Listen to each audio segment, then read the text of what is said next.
جس شخص کی بیوی ناراض ہو بغیر کسی شرعی وجہ، جیسے ہماری آج کل کی ناراضگیاں، پیچھے کوئی شرعی وجہ نہیں، اور اس کو خامند کو ناراض کر کے وہ رات گزار رہی ہے، تو ساری رات اس پہ اللہ کی لعنت برستی رہتی. بیلنس کیا دونوں کی. ہاں مرد کو زیادہ ذمہ دار ٹھہرا، اس میں کوئی شک نہیں، کہ کسی کی بیٹی کو لے کے جانا کوئی چھوٹی ذمہ داری نہیں ہے. اور شریف زادیوں کی جہاں ڈولی اترتی وہیں سے ان کے جنازے اٹھتے ہیں. گھٹ گھٹ کے مر جانا ان کی سرشت میں ہوتا ہے. طلاق ہمارے یہاں ایک لعنت ہے کہ گزارا نہیں ہوتا تو بھی کر گزارا، نہیں ہوتا کر گزارا. ایسے موقعوں کے لیے تو اللہ نے جدائی کر رکھا. میں اپنے گاؤں میں تھا، ایک بچی رات کو رات کو چھوٹا بچہ لے کر وحشت زدہ. ارے کہاں سے آئی ہو؟ کہا جی میں فلاں جگہ، میں نام لیں فلاں جگہ سے آئی ہوں. کیا کرنا ہے؟ کہا جی مجھے میرے خامد سے بچاؤ، مجھے طلاق لے دو. میں نے کہا بیٹی اپنے ماں باپ سے کیا، میرے پاس کیا کرنے آگی؟ کہا جی وہ کہتے ہیں تو نے طلاق لی تو ہم تمہیں قتل کر دیں گے، اور میرا خامد روزانہ مجھے مارتا ہے، آج تک کوئی دن ناغا نہیں، روز مجھے مارتا ہے، اللہ کے واسطے میری جان بچاؤ. کہ بیٹی میں کیا کر سکتا، میرے پاس آنسوؤں کے سوا کچھ بھی نہیں. میں تو یہ دعا کر سکتا ہوں، رو سکتا ہوں، اور میں کچھ نہیں کر سکتا. میں تمہارے خاندانی معاملات میں کیسے دخل دوں؟ ہاں میرا کوئی رشتہ ناتا ہوتا تو پھر میں کوئی دخل دیتا، لیکن میں تمہیں جانتے نہیں تم کون ہو. البتہ میں نے اس نے کہا چلو میرے کسی بھائی سے بات کہا. میں نے اس کے بھائی سے تھوڑی سی بات کی، بھائی اپنی بہن کا خیال کرو. آگے میں نے کچھ نہیں کہا. یہ میرے معاشرے کے سلگتے ہوئے مسائل ہیں، یہ دکھتی ہوئی رگیں ہیں، یہ بھڑکتی ہوئی آگ ہے جس نے در و دیوار کو خس و خاشاک بنا دیا ہے کہ ہم زبان کا بولنا جانتے، کاروباری ڈیلنگ جانتے ہیں، بیوی سے کیسے بولنا ہے، بیٹے سے کیسے بولنا ہے. معذرت کے ساتھ آج کل کی اولاد بھی نافرمان ہے، لیکن نافرمان بنانے میں ماں باپ کا بھی بہت بڑا ہاتھ ہے. کہ وہ اولاد کو سمجھتے ہیں جیسے گائے بیل ہے، جدھر باندھ دو جدھر کر دو.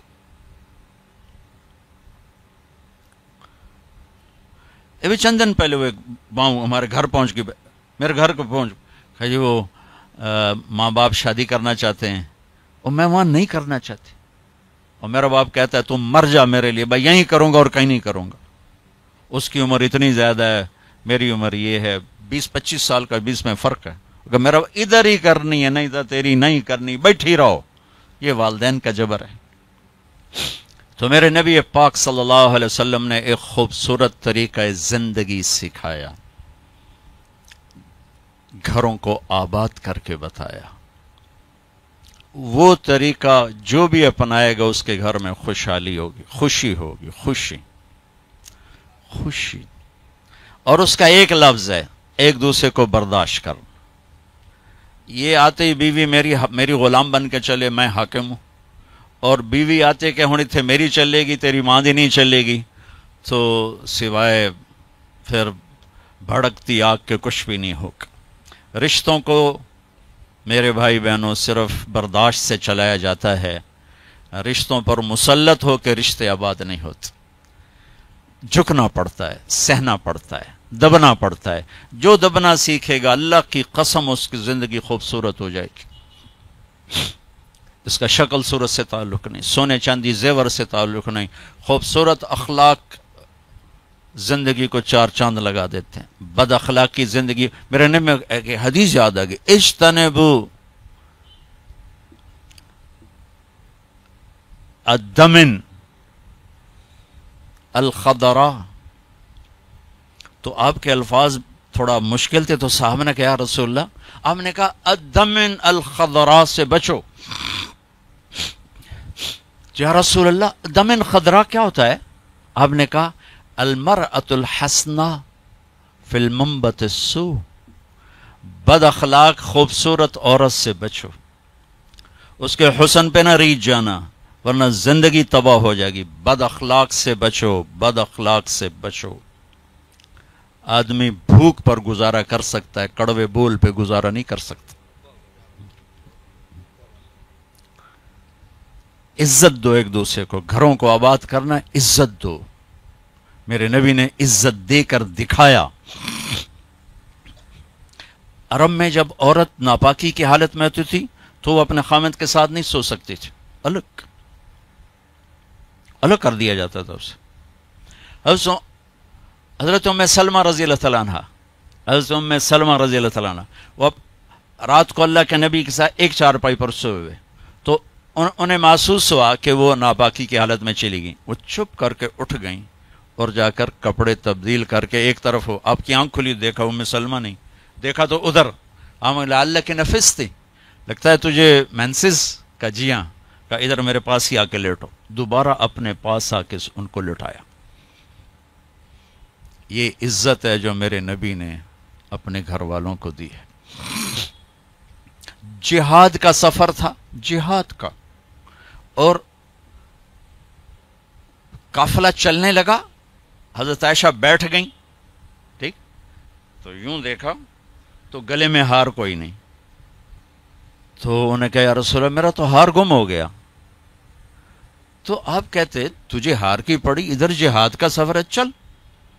آپ نے کہا چلو بھائی عائشہ کا ہار ڈھونڈو. سارے لشکر کو ہار ڈھونڈنے پہ لگا دیا. اور ڈھلتا سورج ٹھنڈا ہو گیا تھا جب سفر کی تیاری ہو رہی تھی، تو شام ہو گئی، ہار نہیں ملا. تو اب مغرب پڑی، عشاء پڑی، تو اندھیرا چھا گیا، سفر پہ نہیں ہو سکتا. صبح ہی سفر کرنا، فجر کا وقت داخل ہوا، پانی کوئی نہیں. پانی ان کا پانی آگے تھا جہاں وہ انہوں نے پہنچنا تھا. اب پانی کوئی نہیں، نماز کیسے پڑھیں گے؟ تیمم کی ابھی آیت کوئی نہیں آئی ہے. تو سارے لوگ ابو بکر کے پیچھے بڑھ گئے. تیری بیٹی کی وجہ سے نا آج یہ دن دیکھنا پڑ رہا ہے. اب بتا، پانی ہے نہیں تو نماز کیسے پڑھیں گے؟ اب ابو بکر کو بیٹی پہ غصہ چڑھا. وہ آئے سیدھے اللہ کے نبی کے خیمے میں. تو آگے اللہ کے نبی، اما عائشہ فرماتی میری گود میں سر رکھ کے سوئے ہوئے تھے اور وہ ایسے بیٹھے ہوئی تھیں. تو باپ تو ڈانٹ سکتا ہے، لیکن اب ڈانٹیں تو وہ سوئے ہوئے ہیں. تو اب وہ ایکسپریشن سے ڈانٹ رہے ہیں، تیری وجہ سے. اور ان کے یوں پسلی میں نا آ کے انگلی ماری، زور سے، ایسے زور سے انگلی ماری. وہ کہتے میں ایسے ہو گئی تاکہ میں ہلوں نہیں کہ اللہ کے نبی کی آنکھ نہ کھلے. تو یہ کہ غصہ اتار کے باہر آ گئے، باہر وہ تانے پڑ رہے. اللہ کے نبی کی آنکھ کھلی، نماز کا، یا رسول اللہ پانی کوئی نہیں، نماز کیسے پڑھیں گے؟ اب اسی پریشانی میں تھے کہ جبریل آ گئے. فتیمموا صعیدا طیبا، چلو ہم مٹی سے وضو کی اجازت، تیمم کرو. کبھی کسی امت کو تیمم نہیں ملا، بلا مٹی سے بھی آدمی پاک ہوتا، منہ تو مٹی مارو بندہ پاک ہوتا. آپ نے چلو منہ پہ ایسے کرو، ایسے چلو نماز پڑھو بھائی. تو پھر وہ جو پہلے سب ناراض ہو ابو بکر سے کہنے لگے بھائی ابو بکر، آج تیرے گھر کی طفیل کتنی بڑی رحمت ہمیں مل گئی، کتنی بڑی برکتیں ہمیں مل گئی. تو تیمم کی آیت اتری اس موقع پر جب حضرت عائشہ کا ہار گم ہوا. آپ نے سب کو اس کے ڈھونڈنے پہ لگا دی. تو فجر کی نماز ہوئی، تھوڑا سویرا ہوا. تو پھر حضرت عائشہ کہنے لگی یا رسول اللہ چلو ہار تو ملتا نہیں، چلیں. پھر آپ نے کہا چلو بھائی کوچ کرو. جب اونٹنے کو اٹھایا تو ہار پھسل کے نیچے گیا پڑا تھا، تو پھر ہار بھی مل گیا. یہ دلداری ہے میرے نبی کی اپنے گھر کے لیے. میرے بھائی بہنوں، کسی کی بیٹی کو لے جانا بہت بڑی ذمہ داری ہوتی ہے. اور میں یہ دکھ سے کہتا ہوں کہ میرا سسرالی معاشرہ بڑا ظالم ہے، بہت ظالم. کوئی لاکھوں میں ایک گھر ایسا ملتا ہے جس کو لے جاتے ہیں اس کو عزت دیتے ہیں، ورنہ تانے کے سوا کچھ نہیں ہوتا. نہ ساس کے پاس، نہ سسر کے پاس، نہ خامند کے پاس، نہ خامند کی بہنوں کے پاس. سر اس کے عیب ہی دیکھے جاتے ہیں. خوبیاں دیکھنے والا گھر کوئی کوئی ہوتا ہے. ایک حدیث یاد آئی، آپ نے مدینے والوں کی تعریف کرتے ہوئے فرمایا کہ یہ جو میرے مدینے کے صحابہ ہیں نا، انصار، یہ اتنے عالی لوگ ہیں کہ ان کے گھر میں کسی کی بچی آ جائے اسے یوں لگتا ہے جیسے میں اپنے ہی گھر میں آ گئی. یا اپنے انصار کی تعریف فرماتے ہوئے فرمایا کہ یہ میرے مدینے والے ساتھی ایسے ہیں، ان کے گھر میں کسی کی بچی کی ڈولی اترے اسے یوں لگتا ہے میں اپنے ہی گھر میں ہوں. تو سسرال والوں سے کہتا ہوں، جس کی بیٹی لے جاؤ اسے اپنا گھر بنا کے دے دو، اسے اپنا گھر محسوس کرے، اپنا گھر اسے بنائے. ورنہ جانے والی بیٹی کا اللہ نے حق رکھا ہے، شریعت نے حق رکھا ہے کہ اگر وہ تمہاری طرح مالدار ہیں تو انہیں الگ گھر میں اتارو تاکہ کوئی ان کی زندگی میں داخل نہ ہو سکے، وہ اپنی زندگی گزاریں. ان میں جو جھگڑا ہوگا تھوڑا ہوگا، لیکن ادو سس بولی، ادو سورا، ادو نو بولی، ادو او بولے، ادو او بولیا، وہ تو نیری کھچڑی پک جانتی، مطلب مناوے کہنو تو رساوے کہنو. تو شریعت نے حق رکھا ہے کہ اس کو الگ گھر میں اتارو. اس کی ہمت نہیں تو اس کو کرائے کا گھر لے کر دو. وہ کہے کہ مجھے الگ کر دو, مجھے کرائے کا گھر لے کر دو, تو وہ نافرمان نہیں, اسے گھر لے کر دو. اگر اس کی گنجائش نہیں تو گھر میں ایک پورشن اس کے لیے لے کر رکھو. ایک پورشن کی گنجائش نہیں تو ایک کمرہ, ایک ٹوائلٹ, ایک کچن اس لڑکی کا حق. جو کچن اس کے ذاتی استعمال میں ہو, ٹوائلٹ اس کے ذاتی استعمال میں ہو, کمرہ اس کے ذاتی استعمال میں ہو, یہ 3 چیزیں اس کا لازمی حق ہیں. اگر یہ بھی نہیں کر سکتا تو وہ تسبیح پڑھے تھے, روزے رکھے تھے, اللہ اللہ کرے کسی دی بیٹی نو ضرور دھکے دیونے تے ذلیل کرنا, ایدوں بھی دھکے تے ایدوں بھی دھکے, پھر چپ کر کے شادی نہ کرے, بس بہ کے اللہ اللہ کرے. یہ اللہ نے جانے والی کا حق رکھا ہے. ہماری معاشرت ہندو معاشرت ہے جس میں جوائنٹ فیملی سسٹم چلتا ہے, یہ بہت اچھا تھا, بہت اچھا تھا, ایک دوسرے کی مدد ہوتی تھی. اب یہ ایک مصیبت بن گیا ہے کہ ایک دوسرے میں دخل دینا ایک فرض بن گیا, ایک دوسرے کی زندگی کو تلخ کرنا یہ فرض بن گیا. کس میں جھگڑا نہیں ہوتا, بڑوں کا کام ہوتا ہے سلجھانا, ہم اسے الجھانے میں لگ جاتے. میرے نبی اپنی بیٹی کے گھر آئے, حضرت عائشہ, وہ آگے پریشان, فاطمہ وہ آگے پریشان بیٹھیں. آپ نے کہا کیا ہوا؟ کہا میرا اور علی کا جھگڑا ہو گیا. ایسی پاکیزہ جوڑی کہ جنت میں نور کی چمک اٹھے گی. لوگ پوچھیں گے جنت یہ نور کہاں سے ہے؟ تو فرشتے کہیں گے اوپر کی جنت میں علی و فاطمہ مسکرائے ہیں, ان کے دانتوں کے نور سے نکلے نور نے جنت کو روشن کر لیا ہے.